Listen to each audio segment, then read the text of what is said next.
This is an immensely popular car in India, the Innova. And we did bring you an exclusive test drive earlier on the show, but the India spec version is here. This time around, there's an automatic too. We've got both the manual and the automatic with us. We're going to take a test drive and tell you what it's like. Now, I'm not going into lengthy details about the way this new Innova, which carries the suffix Crysta, looks, because you've seen it before on the show. So it suffices to say that it's more edgy than before, especially the bolder front end and the more contoured look overall. The Innova has always managed to cut the barrier between personal and commercial mobility with more ease than any other.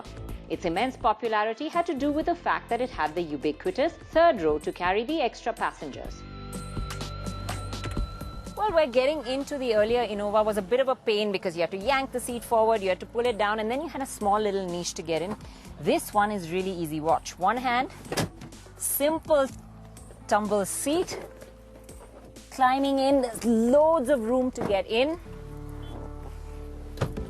And once you're in, the third row actually feels a little more spacious. Yes, you still do sit a little knees up, but it's better than before.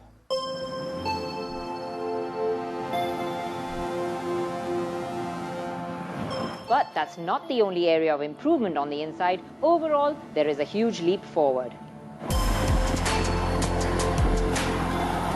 On the inside, the Innova looks far more rich and premium than before. There's this lovely swooping line to the dash. Underneath it runs this single metallic strip that ends in a U across both sides. It also accents and highlights the bottom. Now, especially for someone like me who wears reading glasses, very often I find that when I'm driving, I'm struggling to see the screen and everything below it. But here it's not like that. The font is really nice. The touchscreen is easy to use. The angle of the screen is just perfect so it doesn't have glare. And even the AC controls are beautifully placed on this slightly angled portion of the dash so it faces up towards the driver and you don't have to struggle underneath here to operate them. The dials are nice and now they have this 3D effect which looks especially nice when it's lit up.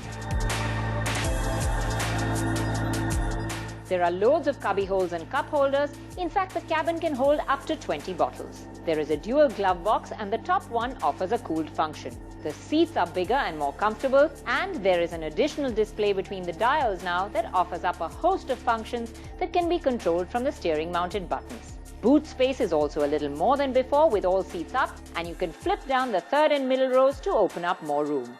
From the boot to under the bonnet, the Innova now comes with two engines, a 2.4-litre mated to a 5-speed manual and the 2.8-litre that's mated to a 6-speed auto.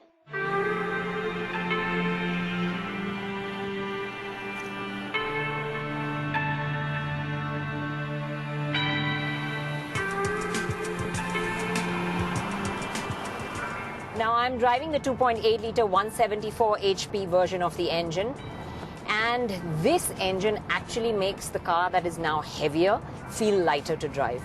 It just masks its speed so well, you get up to triple-digit speeds very easily. And this is something that's drastically different from the older Innova because, it tended to feel labored beyond a point. Now, the key really here is this, the Auto Box. Well, it's the first time in an Innova. And now owners can really get behind the wheel and it's going to make it much easier for them to drive. Not only is it easy, it's actually quite pleasurable to drive too. This engine mated to the 6-speed auto is quick and there's no doubt about that. Overtakes are easy and it just brings on the power whenever you demand it. But we did find that the Auto Box came with its nuances too. Even if you put your foot down slightly, you don't have to jam your foot down. Even light accelerations make the box shift down and it pushes the engine up the revs, making it audible. The result is that it actually makes the engine feel like it's working non-stop, when in effect, it has more than enough power to do what you ask of it. Putting it into manual mode does reduce the problem.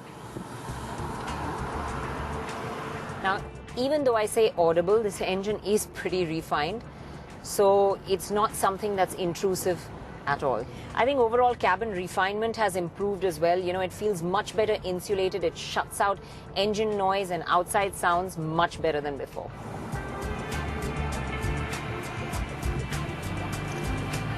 Now, especially since this gets up to triple-digit speeds and settles down into a cruise quite comfortably, I just wish that the front end felt a little bit more tethered down, because this doesn't give you the kind of confidence at high speeds that you would like. The nose tends to feel a little light.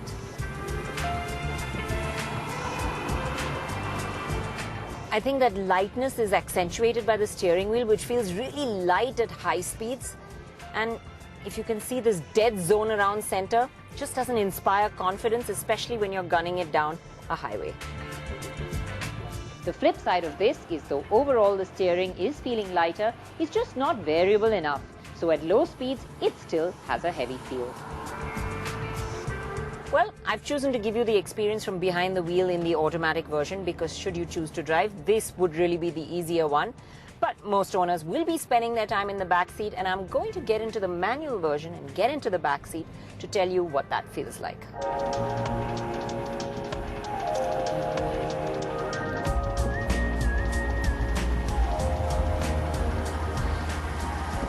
Now, Toyota engineers realized that most of the owners of the Innova actually spend their time in the back seat, so they've given a lot of focus this time around to this area. They've made it feel far more luxury, more plush. They've given it more features. There's a table that's now on the back of the front seat, so I can have my coffee or have a small meal really easily. There's storage area for my phone in a little pocket over here, so that's nifty. There's cup holders that fold out from the side of the seat, so you just use them when you want, and when you don't, you can fold them away nicely and leave this area unimpeded. You can actually use it for more storage. What I liked as well was the U-shaped silver embellishment on the roofline, which was there for the ambient lighting. The AC vents are now housed there, and you have the electronic control now instead of the manual one for the AC. But the thing is that, in the earlier Innova, you sat in the back seat, blasted the AC, and it bore down on you, and you were cooled in a second. This one now has gone further away from the passenger, so it takes a little while more to get cooler in this back seat. The black leather seats we had on the top-end variant didn't exactly help either, and cooling down after a break in the 42-degree heat of Kolhapur took a while. But other than that, it's hard to fault the captain seats, which are supremely comfortable. Space is also a little more than before, making an already great place to be even better. So truly a first-class experience in this row of the Innova, and what adds to it is the ride quality. Now, the ride quality of the Innova was always really faultless, and it feels like that even now. You're absolutely in comfort in this back seat. Cruising along a highway will be really, really leisurely. It does feel slightly firmer and gets a bit jittery over sharper bumps at lower speeds, but honestly, I'm picking needles out of a haystack over here. You really can't complain about the ride quality.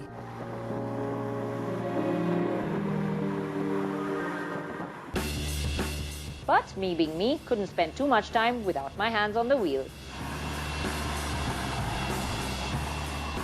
So I thought I'd get behind the wheel and see how it feels out on the road as well. And in fact, I can say it feels quite different. The biggest change initially is that it's a lot smoother, a lot more refined. And it's only when you push it right up to the red line does it become audible. The engine feels like it has a spring in its step. There are an option of modes too. Eco for the ones who want to eke out the best efficiency, normal for the regular runs, and power for those who want a little more. In the power mode, there is a strong surge around the 2000 RPM mark, and the engine really feels powerful. To put it into perspective, the earlier Innova took 17.5 seconds to the 100 mark, and this one takes just 13.11. What's nice is the linear build-up of power in the normal mode, which starts as low as 1400 RPM, maintaining its drivable character. I think the biggest change really is at the top end. When you're cruising out on a highway, this engine now does it so much more effortlessly. In the earlier one, you were sort of searching for that sixth gear because the engine was straining and making a lot of noise. Here, it's cruising along silently. After a long 12-hour stint in all the seats of the Innova, I came away impressed and still feeling like I hadn't spent that many hours on the road, which is really testimony to what the Innova is, a dependable, uber-comfortable travel companion. Well, like I said in the beginning, the Innova was always immensely popular, but it did have its weaknesses, performance and refinement being the main two. But Toyota have addressed these weaknesses and turned them into strengths with the new Innova Crysta. In fact, I'd say they've really raised the bar high and they're at the top of their game as far as performance and refinement are concerned.